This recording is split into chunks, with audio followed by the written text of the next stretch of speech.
What's up mga guys, mga kamayon. Nandito na tayo ngayon sa Black Lava. Nakita nyo yan guys, yan. So ngayon kasi around 5 PM na.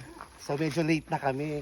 Pero ina-advise ko sa inyo lahat na pumunta kayo dito ng medyo early. Kasi nakakapagod, maglalakad pa. Tulad yan, oh. Nakita nyo guys, di ba? Effort talaga. Hinihingal na ako. Nakikita nyo talaga yung mga bato-bato. Oh my God! Guys, tignan nyo.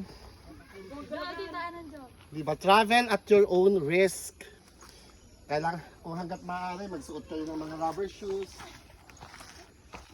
At magdala kayo ng extra water. Kasi it's so exhausting. Oh my God. Pakita nyo ito guys, so hindi hirap-hirap. Oh. As in effort. Oh my God. Para makita lang natin ang majestic view of Bayon. Diba? Effort ko para sa inyo lahat.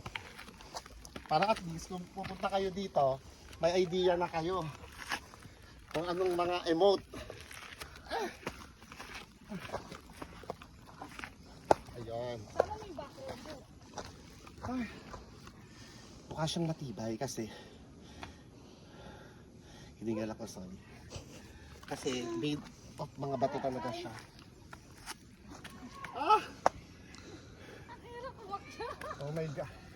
Malayo pati. Parang ayoko na. Saka guys, eto na nga. Ay, ito pala yung mga taga dito.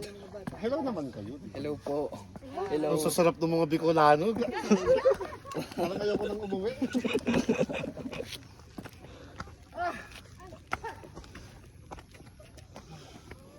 Antipas guys, made of stone talaga siya. Kaya parang matibay yung foundation. Yung site na to. Yes. Meron pa tayong 30 minutes. Okay. Kaya pag-akit kayo dito, kailangan may kasama kayong lakas ng loob. At lakas ng katawan. Oh my God!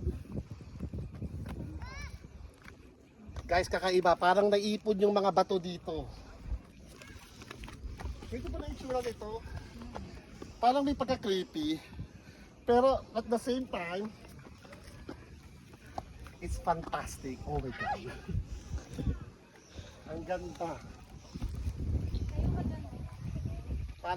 Para kang nasa beach na mabato. Pero ito, tabi ng bulkan. Naipon talaga guys yung mga bato dito, kaya pala tinawag tong Black Lava. Ito meron din pahingahan. Ano guys, may pahingahan din. Pero this time, hindi mo na ako magpapahinga. Kasi meron, limited lang yung time natin at magdidilim na eh. Huh?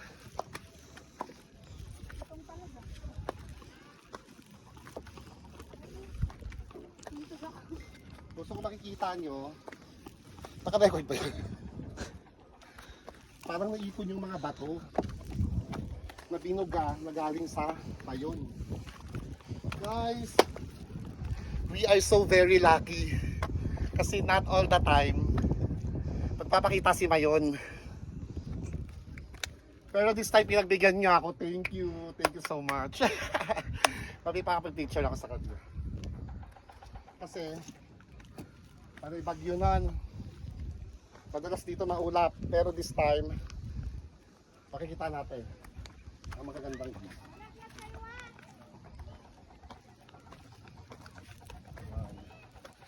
Saka guys, ang akyat dito may helipad, pwedeng tumambay doon.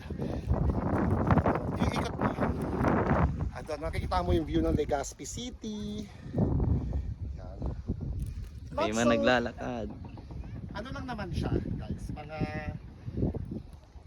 ano lang naman siya, puro siya bunch of black stone na galing mismo sa bulkan at naipon siya dito. Let's go. Maganda daw ang view sa taas.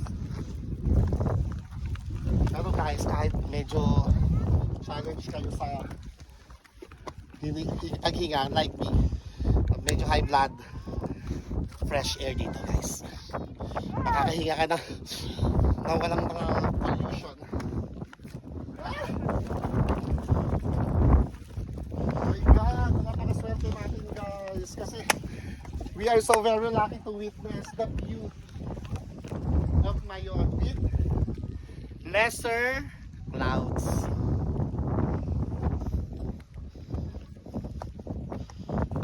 Paano na-discover ito, Ben? Paano na-discover? Hi guys! Later ano ako ng mga pictures. Sige, picture muna kami.